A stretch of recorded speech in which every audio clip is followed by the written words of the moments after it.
Bueno, vamos a seguir con el estudio de Mateo. Vamos a seguir con el capítulo 17.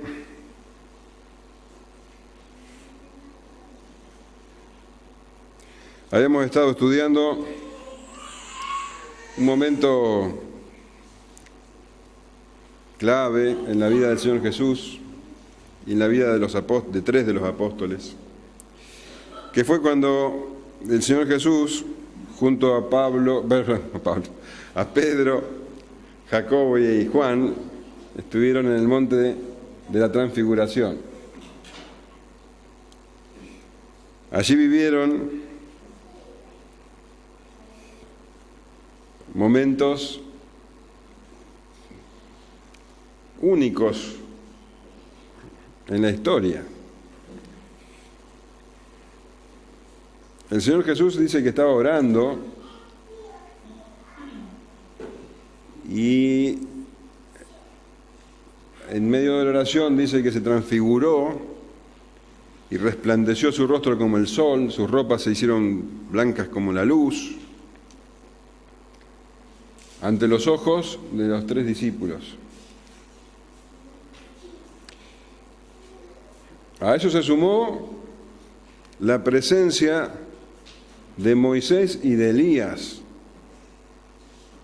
Tremendo, vos imaginate eso. El Señor Jesús en gloria.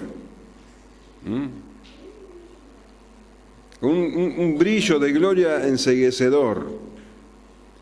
Y de golpe Moisés y Elías, rodeados de gloria, dice, hablaban con él.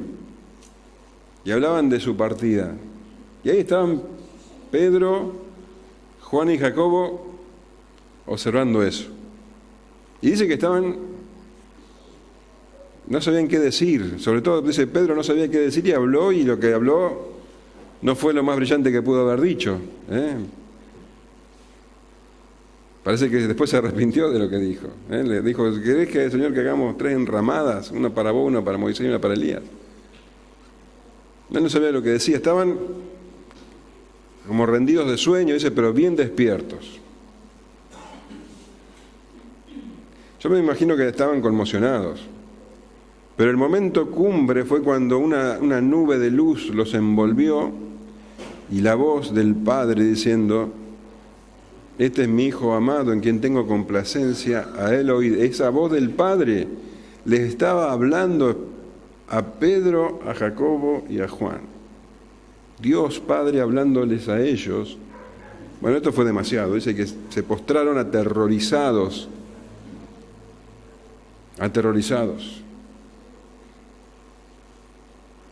Y dice que el Señor después los tocó, los levantó y le dijo, levántense, no teman. Y cuando ellos miraron nuevamente, todo eso que habían visto había desaparecido. El resplandor del Señor no estaba más. Moisés y Elías tampoco. La nube de luz no estaba más tampoco. Solamente un hombre ahí, el Señor Jesús, que les decían no temas.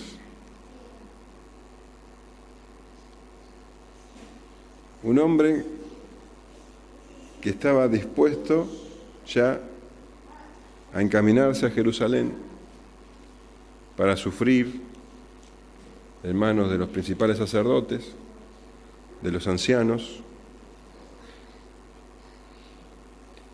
de los escribas, y iba a ser muerto, y después iba a resucitar al tercer día. Ahí estaba el Señor Jesús. Estaban en el monte, habían ascendido, ahora todo lo que restaba hacer era ¿qué? Había que bajar. Había que bajar del monte. Y dice Mateo 17:9, cuando descendieron del monte, Jesús les mandó diciendo, no digáis a nadie la visión hasta que el Hijo del Hombre resucite de los muertos. Entonces sus discípulos le preguntaron diciendo: ¿por qué pues dicen los escribas que es necesario que Elías venga primero? Respondiendo Jesús les dijo: a la verdad, Elías viene primero y restaurará todas las cosas. Mas os digo que Elías ya vino y no le conocieron, sino que hicieron con él todo lo que quisieron. Así también el Hijo del Hombre padecerá de ellos. Entonces los discípulos comprendieron que les había hablado de Juan el Bautista.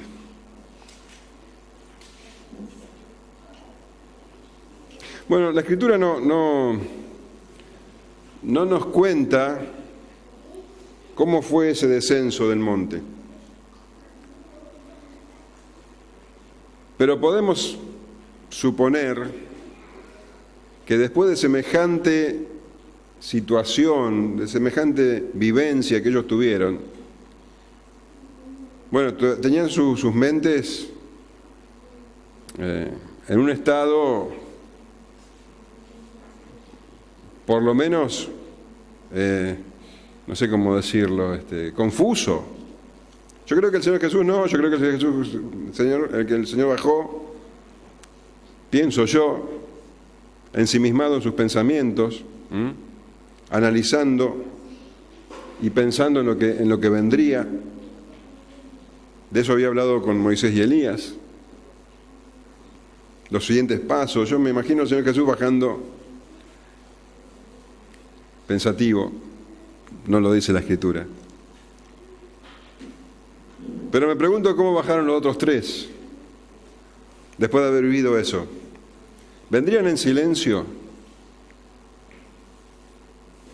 abrumados por todo lo que vivieron? ¿O vendrían hablando entre ellos y analizando e interrumpiéndose el uno al otro? Y que lo que dijo Elías, lo que dijo Moisés, y cuando la luz, y esto, no sabemos qué pasaba. Pero es probable que sea así. El asunto es que el Señor Jesús les dice: no digáis a nadie la visión. Eran ellos tres nomás. Yo imagino que el impulso de ellos habría sido ir contarle corriendo a los otros 9 lo que habían visto. Pero el Señor le dijo: no digáis a nadie la visión hasta que el Hijo del Hombre resucite de los muertos.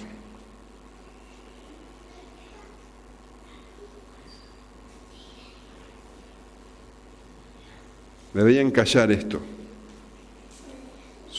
Ya les había dicho el Señor que no tenían que hablar con nadie de lo que ellos habían recibido, que Él era el Hijo del Dios viviente, ¿te acordás? Ahora esto tenía que quedar en secreto, inclusive hacia los otros 9 discípulos. Esto era algo que no podían decirlo hasta que el Señor resucitase. Es claro por qué no lo podían decir al pueblo. Porque el Mesías no podía ser levantado antes de la cruz.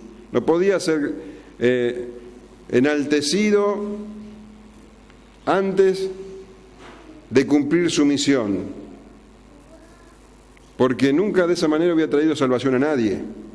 Él necesitaba ir a la cruz y morir y resucitar al tercer día. Eso era necesario que se hiciera, y no podían interrumpir eso. Ahora el Señor Jesús les dijo: tampoco se lo digan a los otros 9 discípulos, a nadie, hasta que resucite. Después lo cuentan. Así que este era un secreto entre ellos 4. Esto era también sorprendente para sus discípulos. Y era tiempo ahora de aclarar ciertas dudas que se presentaban, porque de hecho ellos habían visto con sus propios ojos, y cuando dice visión, acá dice: no digáis a nadie la visión. La Reina Valera dice visión, y cuando nosotros escuchamos visión, podemos entender como que es algo así, como que lo vieron, digamos, como un sueño. No, lo que habéis visto, dicen otras versiones. No le digan a nadie lo que vieron. Lo que ellos vieron era algo que pasó. Ellos oyeron y vieron hechos que ocurrieron. Verdaderamente, ahí en el monte el Señor se transfiguró, verdaderamente aparecieron Moisés y Elías y verdaderamente escucharon la voz del Padre. Eso no fue un sueño. Entonces el Señor le dice, no le digan a nadie, ni siquiera a sus compañeros, lo que vivieron aquí. Bueno, entonces había algunas cosas que había que resolver en la mente de los discípulos.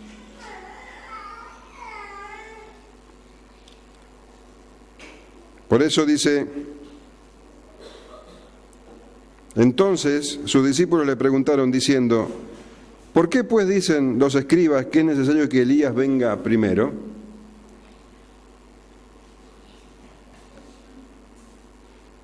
Adelante. ¿Qué tal? ¿Por qué es necesario que venga, que los escribas decían, perdón, ¿por qué pues dicen los escribas que es necesario que Elías venga primero? Ellos, como judíos que eran, habían escuchado muchas veces las enseñanzas de los escribas, y los escribas decían que antes que venga el Mesías tenía que venir Elías. Y ellos habían visto a Elías. Lo habían visto. Pero su venida, o lo que ellos habían visto, había sido muy efímero. Y según decían los escribas, en primer lugar, Elías tenía que venir antes que el Mesías. Y ellos habían visto al Mesías venir antes que Elías. Ellos habían reconocido a Jesús como el Hijo del Dios viviente, el Mesías, antes del Cristo, antes de ver a Elías. Y Elías, según lo que decían los escribas, tenía una misión que cumplir. Y no era lo que había ocurrido. El hecho es que ellos tenían que callar ahora de que lo habían visto y no relacionaban todas estas cosas. Los escribas nos enseñan que Elías tenía que venir primero. ¿Y qué pasó con eso? ¿No se cumple eso? Y el Señor Jesús le dice, respondiendo Jesús les dijo, a la verdad, Elías viene primero y restaurará todas las cosas. ¡Wow! Mas os digo que Elías ya vino y no le conocieron. Entonces el Señor no niega lo que los escribas enseñaban. El Señor estuvo muy en contra de muchas cosas que los escribas enseñaban, pero en esto no. En esto Él estaba de acuerdo. Dice, a la verdad, es cierto que Elías tiene que venir antes que el Mesías. Y dice, y restaurará todas las cosas. Bueno, esto sí que es confuso, ¿o no? Los escribas enseñaban que Elías iba a venir en cuerpo, porque él fue llevado, ¿te acordás? Él se subió al carro de fuego y fue llevado al cielo. No murió en cuerpo, la Biblia no lo dice. Y los escribas decían que así iba a volver el Mesías, el precursor del Señor. Iba a venir Elías e iba a restaurar todas las cosas. ¿Cómo iba a venir Elías? Bueno, Elías, ustedes saben, había sido, inclusive se considera el más grande profeta del Antiguo Testamento, y era una persona que manifestaba todo el poder que un profeta podría manifestar. El poder del fuego cayendo, el poder de decirle a la lluvia que no llueva más por mucho tiempo. Y aparte era alguien con convicciones tan fuertes que llegó a cortarle la cabeza literalmente a los 400 profetas de Baal, ¿te acordás? Este era el Elías que estaban esperando. un profeta poderoso que preparase el camino para el Mesías. Alguien que venga e imponga orden. Ellos, cuando entendían el tema de la restauración, entendían que Elías iba a venir, iba a restaurar a Israel. Iba a preparar el camino para que venga un guerrero más poderoso todavía y que ponga al imperio romano en su lugar. Y que Israel, y que se instale el reino definitivamente en Israel. Y el Cristo gobernando, el Mesías gobernando. Entonces este era el Elías que ellos esperaban, literalmente. Y estaban respaldados por las profecías. Malaquías dice así, Malaquías 4:5. He aquí, yo os envío el profeta Elías. ¡Pum! Ahí tenés. ¿Qué puede discutir eso? Antes que venga el día de Jehová grande y terrible, Él hará volver el corazón de los padres hacia los hijos y el corazón de los hijos hacia los padres, no sea que yo venga y hiera la tierra con maldición. Ahora, fíjate lo que dice la profecía y lo que los escribas interpretaban. La función de el Elías que tendría que venir, según la profecía, era la de restaurar o no. Dice, Él hará volver el corazón de los padres hacia los hijos y el corazón de los hijos hacia los padres, no sea que yo venga y hiera la tierra con maldición. Pero los escribas decían que Él tenía que restaurar todas las cosas, pero en un sentido político. ¿Se entiende?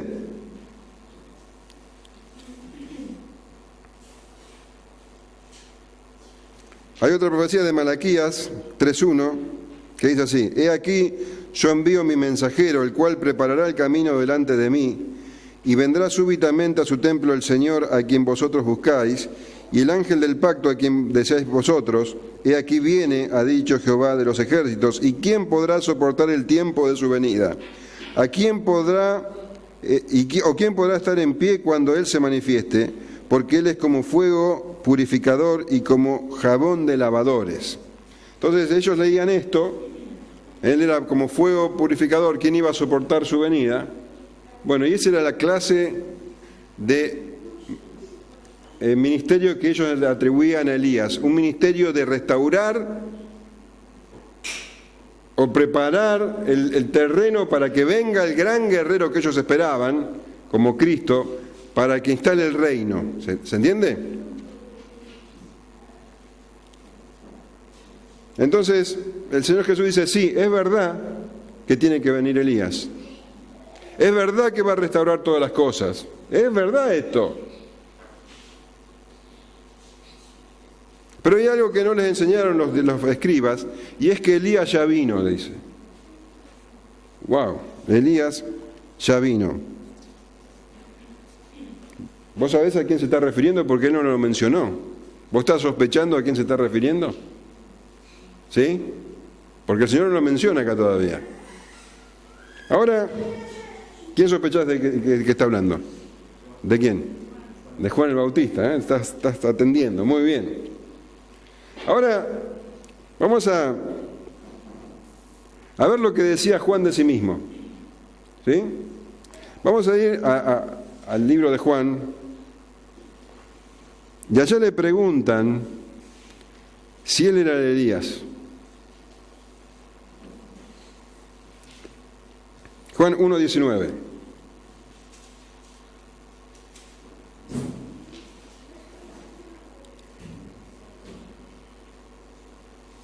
El Señor Jesús dice, el Elías ya vino, pero no le conocieron.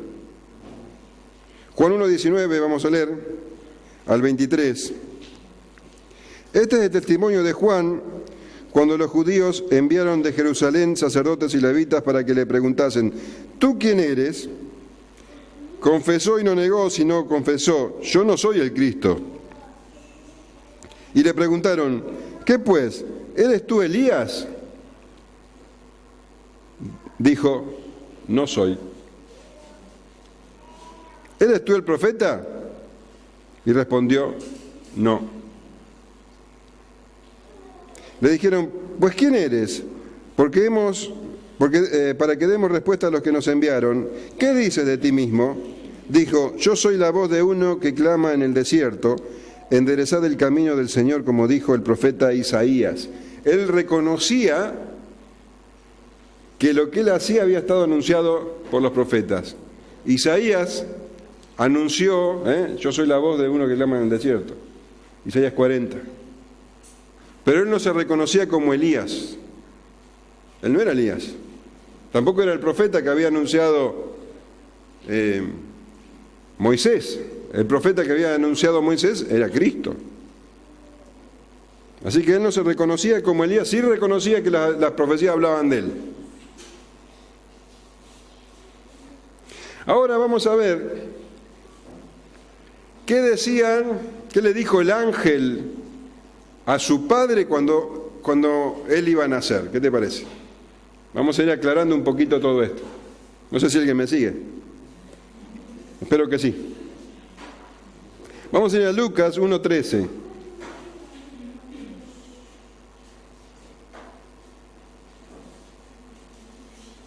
De 1:13 al 17.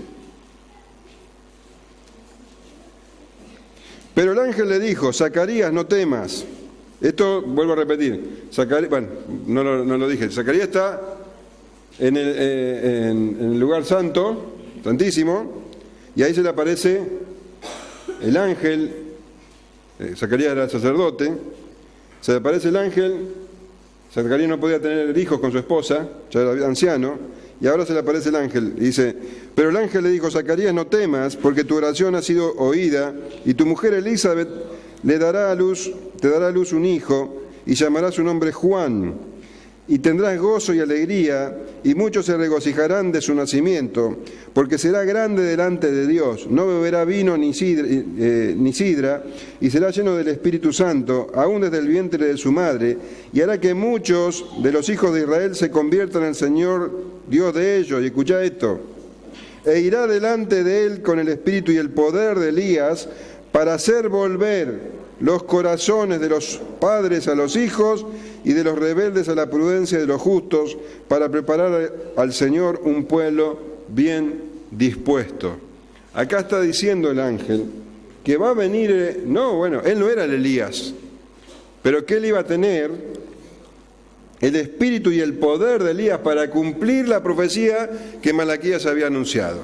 Él era, Juan, era aquel que iba a hacer volver el corazón de los padres a los hijos.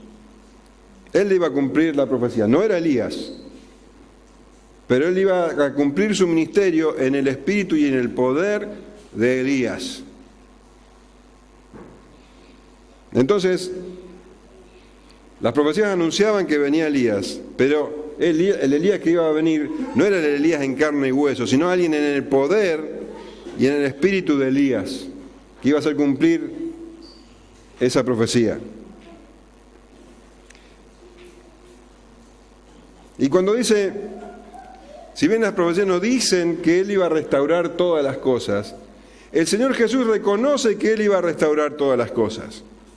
Porque su ministerio, el ministerio que Él tenía, y lo dijo el ángel, te lo vuelvo a repetir, dice: y hará que muchos de los hijos de Israel se conviertan al Señor Dios de ellos, e irá delante de él con el espíritu y el poder de Elías, para hacer volver los corazones de los padres a los hijos, y de los rebeldes a la prudencia de los justos, para preparar al Señor un pueblo bien dispuesto. ¿Qué significa esto? Él iba a restaurar todas las cosas, pero no desde el punto de vista político. Él vino como el restaurador, porque él venía a predicar el arrepentimiento. Su ministerio giraba en el arrepentimiento. Él iba a traer restauración Iba a restaurar todas las cosas, iba a traer restauración entre la gente y con Dios.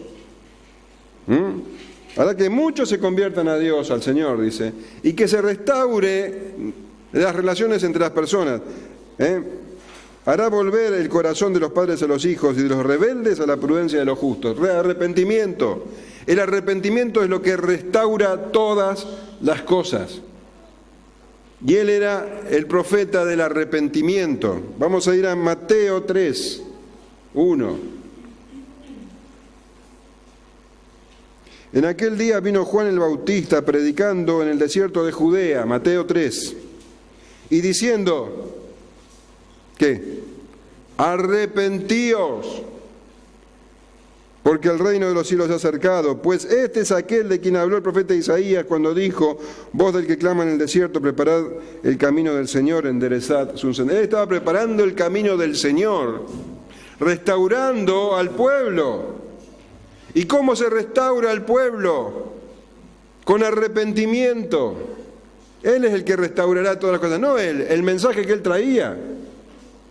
Un mensaje de restauración. Él habló como nadie habló anteriormente del arrepentimiento. Arrepentimiento concreto. Le preguntaban, ¿cómo es esto del arrepentimiento? Y él les explicaba concretamente lo que tenían que hacer. Vamos a Lucas, capítulo 3.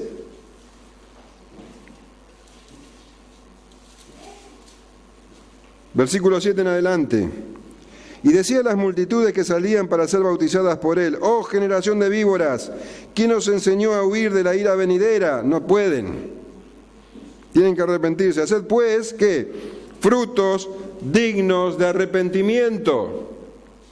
Esto es lo que va a restaurar todas las cosas. Y no comencéis a decir dentro de vosotros mismos, tenemos a Abraham por padre, porque os digo que Dios puede levantar hijos a Abraham aún de estas piedras. Y ya también el hacha está puesta a la raíz de los árboles. Por tanto, todo árbol que no da buen fruto se corta y se echa al fuego. Y la gente le preguntaba diciendo, entonces, ¿qué haremos? Y respondiendo él dijo, el que tiene 2 túnicas, dé al que no tiene, y el que tiene que comer, haga lo mismo. Vinieron también unos publicanos para ser bautizados y le dijeron, maestro, ¿qué haremos? Y él les dijo, no exijáis más de lo que os está ordenado.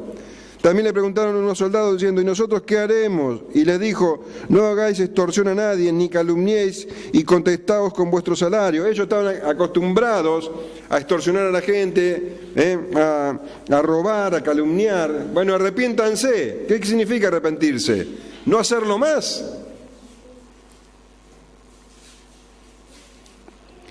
Como el pueblo estaba en expectativa, preguntándose todos en sus corazones, ¿acaso Juan sería el Cristo? Respondió Juan diciendo a todos, yo a la verdad os bautizo en agua, pero viene uno más poderoso que yo, de quien yo no soy digno de desatar la correa de su calzado. Él os bautizará en Espíritu Santo y fuego. Su aventador está en su mano y limpiará su era y recogerá el trigo en su granero y quemará la paja en fuego que nunca se apagará. Con estas y muchas otras exhortaciones anunciaba las buenas nuevas al pueblo. Él era el mensajero que preparaba el camino del Mesías, aquel que venía a separar la paja del trigo, y la manera en que él restauraba era a través del mensaje de arrepentimiento. Arrepiéntanse, el que roba no robe más, el que extorsiona no extorsione más, el que mienta no mienta más, arrepiéntanse. El Mesías se acerca, esas eran las buenas noticias que Juan estaba dando.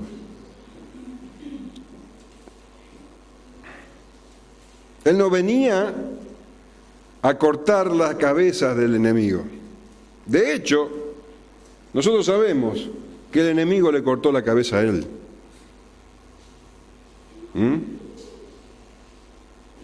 El Señor Jesús lo reconocía como el mensajero que había de venir, como el Elías. Y él ya lo había dicho en el capítulo 11, cuando hablaba de él.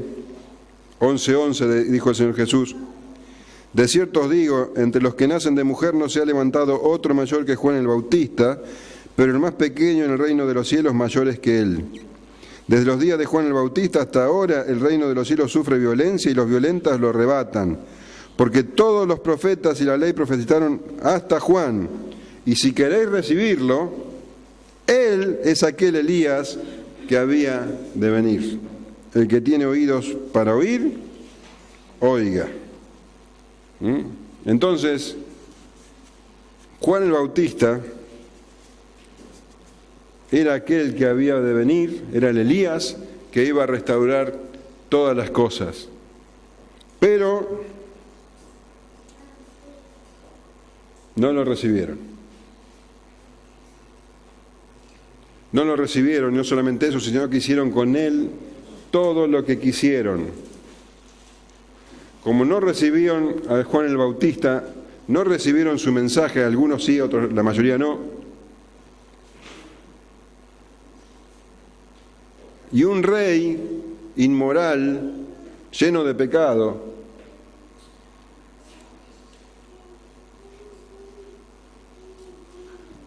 a causa de su pecado, mandó cortar su cabeza y puso su cabeza en un plato. Y esa fue la manera en que hicieron callar al mayor de los profetas. El Señor Jesús dijo que no hubo entre los nacidos de mujer alguien mayor que Juan el Bautista. ¿Sabes lo que quiere decir eso? Que Juan el Bautista fue el mejor de todos nosotros, el mejor de todos los hombres. Nadie fue mejor que Juan el Bautista, el mayor de los profetas. Y con una espada en su cuello hicieron callar su voz. Hicieron con él lo que quisieron.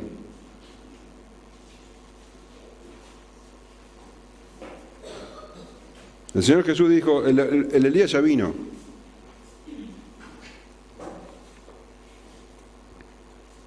Nosotros interpretamos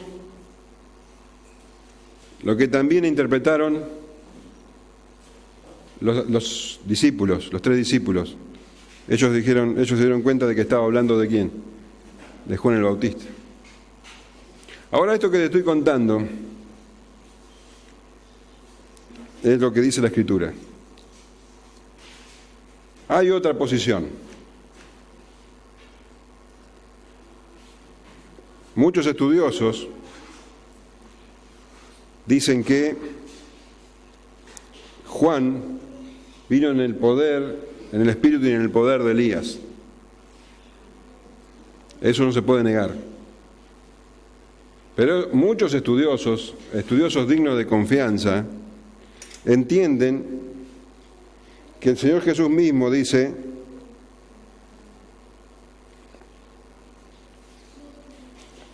que el Elías viene y que restaurará todas las cosas, que está hablando del futuro. Si vos lees, así dice: respondiendo Jesús le dijo, a la verdad, Elías viene primero y restaurará todas las cosas.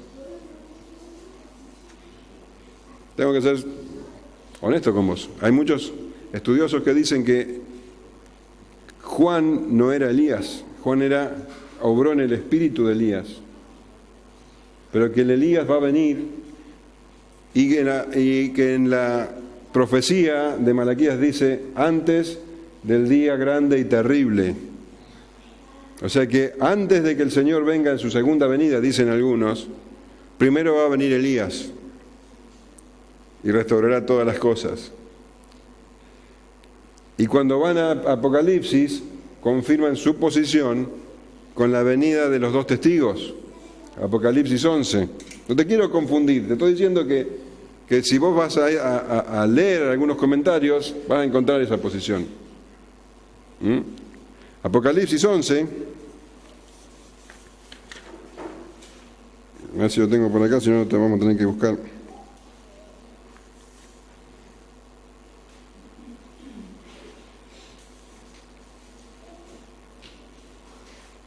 Dice 11.6, habla de los 2 testigos, ¿te acordás?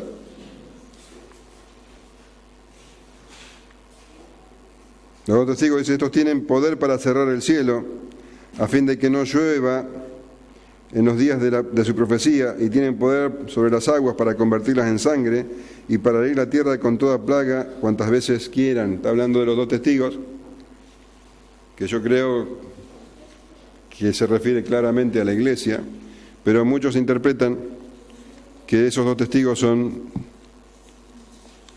Moisés y Elías. El Señor Jesús dijo claramente, Elías ya vino. Elías ya vino. Él lo dijo. Y los discípulos entendieron que se refería a Juan el Bautista. ¿Por qué agregar más? Entonces nosotros creemos verdaderamente, yo creo verdaderamente, que el Elías vino y que restauró todas las cosas con su mensaje, o que su mensaje era un mensaje para restaurar todas las cosas. Y que la Escritura se cumple perfectamente en la persona de Juan el Bautista. Y el Señor dijo algo más. El Señor dijo que le hicieron todo lo que quisieron.